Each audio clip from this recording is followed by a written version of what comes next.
and I certainly didn't think it would begin with a funeral. My father passed away after 8 months of relentless battle with pancreatic cancer. It's a silent, brutal disease that tore through his body without giving him or any of us a chance to prepare. He was 63, far too young to say goodbye. We held his funeral on a gloomy Saturday morning at Oak Ridge Memorial Funeral Home. The sky was overcast, clouds covering every inch of the sky as if nature itself was bowing down to pay tribute to a quiet but strong man. I stood beside my father's casket, wearing the black suit he once complimented me on when I wore it to my college graduation party.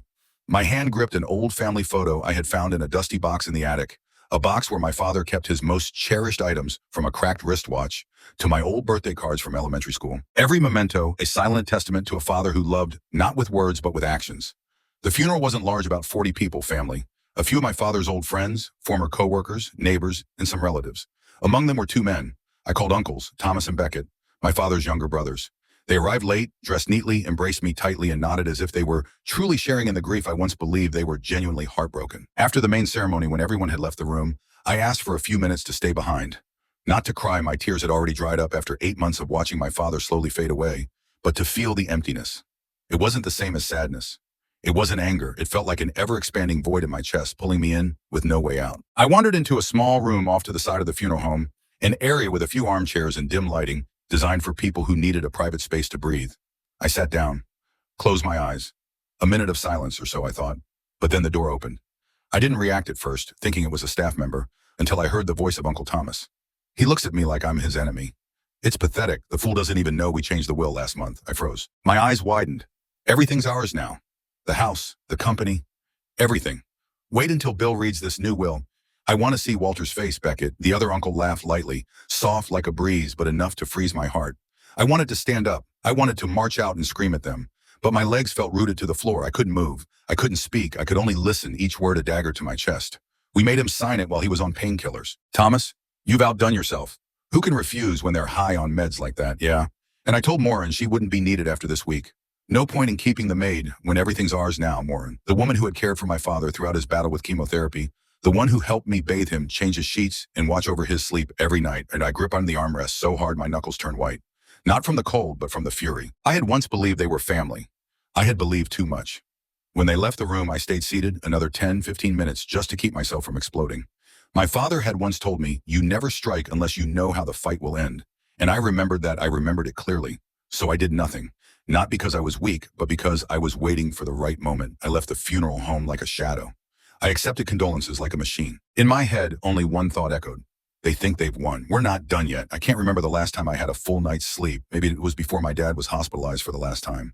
Since he passed, time has felt warped. I can't even tell the difference between night and day anymore. Just a blur of sleepless moments and jarring memories flooding back. And this morning when the sunlight peeked through the living room curtains, what woke me up wasn't the sound of birds or the early morning light. It was the phone ringing loudly nonstop. 26 missed calls. All from my uncles, their wives, and a few cousins. The messages were endless. They all said pretty much the same thing. Call me back now. We need to talk. It's urgent. This is family business. Don't blow this out of proportion. One message from Uncle Thomas after I had ignored all their calls since yesterday, Walter. If you don't stop acting childish and call back. Right now, you'll have consequences you can't even imagine. The words were threatening, pompous, and laced with a sense of panic. But what stopped me, what made me pause, was realizing this. If they're panicking like this, it means they know something's starting to crack in their plan. And that's when I realized the first strike had already been made by my dad. From where he now rests, I didn't answer any of the calls. Instead, I texted Diego, my best friend since high school, the only person I trusted in this chaos. Diego wasn't just a dependable friend. He had also worked in the legal field enough to know what I needed to do next without screwing everything up. About an hour later, Diego showed up with a hot coffee and a look that was both worried and serious. I told him everything from the secret conversation I overheard at the funeral home to my dad's journal, Morin's whispered words, and the mysterious presence of a safety deposit box. I'd never known about. Diego didn't say much. He just took notes on his phone for details about the timing, names, and anything else that might be used as evidence. When I finished telling the story, Diego looked up and asked a simple question. Did your dad have a regular nurse? I froze. Yeah, right. Kendra. She took care of him during the last 2 months. A young girl. Red hair, always played some soft jazz music on her phone while she worked. Do you still have her number? Diego asked. I nodded, pulled out my phone, and called. After a few rings, a tired-sounding woman's voice answered. I introduced myself and asked if she remembered any details about my uncles visiting my dad during the last weeks. There was a slight pause on the other end.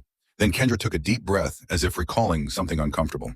Well, actually, there was one time I passed by Mr. George's room and saw Thomas holding his hand while he signed a stack of papers. He couldn't speak. His face was pale from the painkillers, and he could barely open his eyes. Beckett was standing guard at the door, and there was another man I didn't recognize. They told me to leave because it was family business. Diego shot me a meaningful look. I thanked Kendra and promised I'd reach out again if I needed more details. We sat in my dad's office for a few more minutes before I remembered the thick envelope I found in The Old Man and the Sea. Yesterday, my dad's favorite book. I took it out, placed it on the table, and opened it slowly, as if afraid it might trigger some kind of trap. Inside was a black leather notebook. The pages were slightly yellowed, and my dad's handwriting strong. Steady was still clear. Each entry was a piece of his memory from the past year. His chemotherapy days, his emotions, his thoughts, and the visits from Thomas and Beckett. He'd noted the dates of the content of their conversations and what sent chills down my spine. He described his fear of being manipulated, how they always came when I wasn't there, always bringing papers and talking in vague terms about protecting the family legacy. One entry from exactly 2 months ago read, "If Walter finds this notebook, tell him there's a safe box at First National Bank. Morin has the key, and that he must fight to keep what's his." I closed the notebook just as Diego looked at me and asked, "What are you going to do now?" I didn't respond right away. Instead, I stood up and walked straight to my dad's room. Morin was sitting folding towels, her eyes swollen from crying. I gently asked Morin, "Did my dad ever give you anything important? A key, some documents?" She looked at me as if something in her memory had just been triggered. Without saying a word, she walked to my dad's nightstand, pulled out a small envelope. Inside was a bank key and a handwritten note. "Give only to Walter." I looked at Diego. He nodded. "Let's go." Just as I was about to leave, my phone rang again. It was Thomas calling. "You better come to my place right now. We need to talk. No one wants this to go to court. You understand?" I looked at Diego, hit the record button, and switched to speakerphone. "I think we should meet at my dad's house." In an hour, there was a long pause. Then Thomas responded, his voice tight. "All right. Meeting at your dad's house works too." When the call ended, I turned to Diego. "They know we have something. They just don't know what yet." Diego smiled, "And we'll let them figure it out on their own." I looked at the bank key in my hand, feeling like I was holding on to a piece of my dad that was still left, a part that hadn't been taken away, a part I was determined to protect to the end. I never thought I'd spend a Sunday like that, sitting in my dad's living room, waiting for 2 men I used to call uncle to arrive while holding a bank key in one hand, a diary filled with secrets in the other, and a recorded phone call safely stored in Diego's phone. The scattered pieces of my dad's life slowly came together, forming a picture so clear, it was almost haunting. He had known. Not just suspected, but knew for sure that they would betray him. And instead of sitting idly by, he had quietly laid out a plan for a final battle that he wouldn't live to see, but one that would fall to me to finish 15 minutes before my uncles arrived. I sat in the kitchen with Diego. Morin was beside us quietly pouring tea. Her hands still trembled, but her eyes had changed, no longer the fearful gaze of a servant who'd just been fired, but the look of a witness. "I worked for your father for 15 years, she said, her eyes drifting to the backyard. "I've never seen him worried about anything as much as he was about you." Diego looked at me, a light smile playing on his face. "Seems like he knew you wouldn't back down." I nodded, though I wasn't entirely sure. All I knew was that today I needed to keep my cool. I couldn't lose my temper. I couldn't let my emotions lead the way. I had to make them believe they were still in control, so I could watch them walk right into their own trap. The doorbell rang. Morin stood up to answer. Thomas and Beckett walked in, looking like they had just come from a business conference. Sharp suits, ties, eyes scanning the room like they were reassessing the newly acquired assets. Beckett avoided making eye contact with me, while Thomas, on the other hand, smiled as if we had only had a minor misunderstanding at the funeral. "Walter," he said, shaking my hand a little too firmly. "You look better." I simply nodded. "Please sit down. We've got a lot to talk about." We sat at the old family dining table, the same table where my dad used to read the newspaper every Sunday morning, now serving as a negotiation table for an inheritance deal full of hidden agendas. Diego sat behind me, saying nothing, placing his phone on the table like a silent assistant. Thomas began, his tone laced with implication. "You know, your father's will is complicated, especially when the deceased changes things at the last minute. But you and Beckett said that my dad was fully aware when he signed that will, right?" I asked, trying to keep my tone calm. Beckett took a sip of water. "Of course, there were witnesses. Don't worry, everything's legal." "Good." I nodded. "Because it'd be quite strange if you had him sign it while he was on painkillers, wouldn't it?" A brief silence passed short, but enough for me to notice Thomas's eyes narrow. "Walter," he said, his voice no longer soft. "You're reading too much into this. I'm just speculating." I shrugged. After all, my dad seemed to have written quite a bit down, like how you two always came by when I wasn't home, or how Beckett brought a stranger as a witness. Beckett's face went pale. Thomas raised an eyebrow. "The journal," I said. "My dad kept a handwritten journal day by day right up until he started using heavy morphine." Thomas chuckled dismissively. "Who would believe a journal written while sick?" "I thought the same," I nodded, "until I found the original will in the bank's safe deposit box, along with a video testimony, dated with real witnesses and legal verification." At this point, no one was laughing. No one was drinking water. Thomas tried to counter. "You're talking about an illegal document. Walter, you're violating privacy and could be sued for discovering that my father was manipulated and signed papers when he wasn't fully aware. I interrupted. I have a witness, the in-home nurse. I also have security footage from the cameras my father installed. They clearly caught it, Thomas holding my dad's hand to sign Beckett standing guard. And the person who witnessed it never confirmed that my dad truly understood what he was signing. The room fell silent. The only sound was the ticking of the clock on the wall. I'll let my father's lawyer present all of this at the will reading on Monday, I said. But today, I'm just giving you the chance to stop before this becomes a lawsuit. You can't stop, Thomas gripped the table. You think you can threaten anyone here? I stood up. Diego stood as well. I'm not threatening. I'm informing you. Laughed by my father's coffin, thinking you won. But my father wasn't a fool, and neither am I. I placed a USB drive containing a copy of the security footage on the table. Take this, watch it tonight.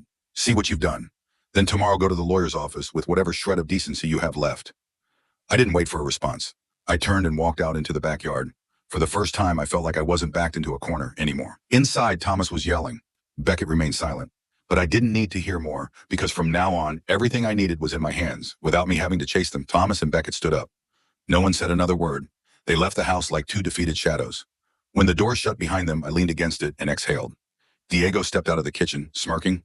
Well, said boss, I think they're about to puke. I didn't laugh. I felt exhausted. But deep inside, there was a fire igniting. One battle had ended, but the bigger war would begin tomorrow. On Monday morning, I woke up earlier than usual. The air was still misty, and the first rays of sunlight had just begun to filter through the living room curtains. The house was unnervingly quiet, but inside me, every cell was on fire. Today would be the defining day. The day I'd opened my father's safe deposit box at First National Bank, the one he had mentioned in his final journal entry as the key to keeping the truth safe. I had a quick breakfast of bread and a cold cup of coffee, my mind unable to focus on anything but the scrawled words in the leather notebook. Walter, trust only yourself. The key is your father's last trust. Diego arrived right on time, carrying his laptop and 2 copies of the recording from our conversation with my uncles last Saturday. He didn't say much, just gave me a determined look and asked, "You ready?" I nodded, clutching the bank key in my coat pocket, and we drove straight to the bank. On the way, I couldn't shake the worst-case scenario from my mind. What if there's nothing in the safe? Or worse, what if the evidence I think I have isn't enough? But something inside me, for reasons I couldn't explain, still believed in my father. He wasn't the type of man to let things slip away easily. The First National Bank, a stately gray stone building at the corner of the downtown block, exuded both solemnity and coldness. The receptionist checked our IDs, the key, and verified everything before leading us downstairs to the vault room in the basement. The narrow hallway, thick stone walls, and the faint smell of mildew hinted at the weight of time and age. The massive iron doors lined up in rows like a steel maze, each safe a separate story. And today I was about to read my father's. The safe was medium-sized with a code and my father's name engraved on the front. When it opened, the sharp click sounded almost like the snap of fate. Inside, there wasn't much. A thick brown envelope, a black USB drive, and a small wooden box. I picked up the envelope first. On the outside, it simply read, "To William Chen, attorney sealed. To be opened only in the presence of Walter." The USB was wrapped in a protective plastic covering with a note attached, security footage from home, starting from March. Finally, there was the wooden box. I lifted the lid. Inside was a simple silver necklace with a gear-shaped pendant, the same necklace I'd seen my father wear during the early years of high school. At the bottom of the box, there was a small note. "Walter, if you're reading this, it means you've come to the right place. Don't let them take what isn't theirs." We left the bank with the 3 fateful items in hand. Our next stop was the office of William Chen, a longtime family friend, and the man my father had entrusted with his final confidences. William was an elderly Asian man, his white hair and glasses hanging loosely on his nose. Though small in stature, his sharp eyes were as keen as a razor. When I handed him the sealed envelope, he nodded, letting out a soft sigh, as if he had been waiting for this day for a long time. "I understand," he said. "We'll need to call everyone in. Read the will formally and publicly. But first, I need to go over everything." We sat together in a small conference room where William opened the envelope, reviewed the documents, and then played the USB. The footage showed my father's living room, the camera angle coming from the ceiling behind the bookshelf. My father, frail in appearance, sat in an armchair, though his eyes still retained their sharpness. Then the footage shifted to show Uncle Thomas and Beckett walking in carrying a stack of documents. Unaware of the camera, they laughed and joked, suggesting my father sign a financial power of attorney update. In the video, Uncle Thomas flipped to the last page, guiding my father's hand to the pen, almost leading each shaky stroke. Beckett distractedly stood guard by the door. A third man, standing off to the side, took photos with his phone. William furrowed his brow. "If this is the day they claim your father updated the will one last time, then this video completely nullifies that will, because this is clear evidence of coercion." We continued watching the video. The second clip was a formal recording of my father on the day he actually signed the real will. My father looked into the camera, speaking slowly and clearly, confirming his alertness, confirming his wishes. He stated that all his assets, including the company and the house, would go to me. Thomas and Beckett would receive only nominal inheritances. Morin would be provided for with lifelong financial support. As a thank you, and Kendra, the young nurse would have her tuition paid until she graduated. William stopped the video. You have proof enough to invalidate any other will. I'll send out notices this afternoon to the entire family requesting their presence tomorrow morning for the official reading. That evening, I sat alone in my father's office, reading and rereading every entry in his journal. The handwriting was shaky, but the message was clear and detailed. Each page revealed a hidden corner of the story. Not only had my father anticipated the betrayal from my uncles, but he had also mentally prepared for battle in his own way. He knew his time was short, but he had used his final days to secure my future. Now it was my turn to finish what he started. Tomorrow, I would face Thomas and Beckett, armed with the video. The proof, the letter, and the full truth. They thought they had won, but my father had outplayed them. Not just once, but the whole game. The next morning, I arrived at William's office well before 3 p.m. The conference room felt heavy, almost suffocating. The sunlight streamed through the large window behind Bill's desk, casting long streaks of light across the carpet. I quietly took my seat at the head of the table. To my right was Diego, as solid as a rock. To my left was Morin, the woman who had been loyal to my father until the very end. Aurora was also present, her eyes glued to the door, waiting to see what would happen next. The door swung open. Thomas and Beckett walked in, accompanied by their wives and 2 of my cousins, the same ones who had looked at me with pity during the funeral. Now they regarded me with an unsettling, almost wary glance. There was something about my demeanor today that seemed to make them uneasy. Maybe it was my calmness, or perhaps it was the way my gaze no longer avoided theirs. Attorney Chen didn't say much. After a few brief introductions, he placed 2 thick stacks of documents on the table. There are 2 wills, he said, his tone calm but firm. One was signed 3 weeks before Mr. George passed away, as you are all aware. And the other one, clearly dated 6 months earlier, includes a video testimony, along with a series of pieces of evidence, showing that he was fully lucid when he signed. The air immediately thickened. I noticed Thomas's throat twitch. Beckett, usually so silent and seemingly aloof now, had his head down, eyes fixed on the table. I didn't take my eyes off them. This was the moment my father and I had been waiting for. Chen played the video. My father appeared frail and tired, yet his eyes remained sharp. He read each line, each sentence of the will clearly. He said my name, Walter, and declared that all of his major shares in the company, the house, and all of his real estate assets would go to me. Thomas and Beckett would receive a portion just as their father had allocated for them. Morin was insured a lifelong pension and the right to stay in the guest house if she wished. Kendra, the young nurse, would have her tuition paid in full until she graduated. He specifically emphasized one clause: anyone who challenges or attempts to reverse this will would forfeit their inheritance entirely. When the video ended, no one spoke for a long time. Finally, Thomas exploded. This is a setup. He wasn't in his right mind. It's him. He's the one who orchestrated this. He forced him. I didn't react. I didn't need to. The evidence spoke for itself. Mr. Chen opened a USB drive, a video from a hidden camera in my father's house. They, Thomas and Beckett, were recorded forcing my father to sign a stack of papers while he was barely conscious. Beckett guided my father's hand to the pen, while Thomas read each line in a coercive tone. Neither of them knew the camera was recording everything. The silence after the video ended was suffocating. Jennifer, Thomas's wife, broke into tears. "Oh my God, Thomas. What have you done?" Beckett sat motionless, his face pale. Thomas stood up and slammed his fist on the table. "You'll pay for this," he shouted. "I swear, I think it's you who should be worried about that." Mr. Chen replied, his voice calm yet heavy with meaning. "You have the right to challenge the will, but as Mr. George stipulated, your entire share will be revoked if you do so. And based on this video, I don't think the court will be on your side." Thomas stormed out. Beckett followed without saying a word. My 2 cousins silently lowered their heads, too afraid to look me in the eye. When the door closed behind them, I leaned back in my chair, feeling like the weight of an entire family had just lifted from my shoulders. Diego gave my shoulder a light pat. Aurora took my hand, holding it tightly. Morin had tears in her eyes, but they were tears of relief. A few days later, I officially moved into my father's house. Morin stayed in the guest house just as he had wanted. We spent the whole afternoon cleaning and organizing everything. I hung the photo of my father back on the wall where he used to keep it, in the living room facing the garden he loved so much. Work at the company started, and it hasn't been easy. Some board members were hesitant, cautious, but when I presented the development plan my father had sketched out, they fully supported it, maybe because they saw a part of him in me. I also met with Kendra, handed her the letter from my father, and confirmed the scholarship he set up for her. She broke down in tears, hugged me, a genuine gesture I couldn't refuse. Thomas and Beckett, from what I know, are under preliminary investigation for fraud and coercion, forcing a dying man to sign documents. I don't take pleasure in it, I just feel like it's justice. One evening, as I sat at my father's desk, the sunset casting golden light through the room, I reopened his journal. There was one line he wrote that I'll never forget. "If you're reading this, it means you've lived up to what I believed in. You're strong, you're fair, and you don't let anyone trample the truth." I gently closed the journal, raised my eyes to the garden. where the wind was gently swaying the branches he had planted. My father is gone, but he left me not just a material legacy, but the greatest lesson in loyalty, resilience, and justice. This story may not have a perfect ending, but it's the truth, and to me, the truth is the most valuable gift he ever gave me. If you followed this far, thank you for joining me on this journey. If you have any thoughts, feel free to leave a comment below. Don't forget to share the video if you think this story has value, and subscribe to the channel to continue joining me for more emotional stories. I'll see you in the next chapter of this journey.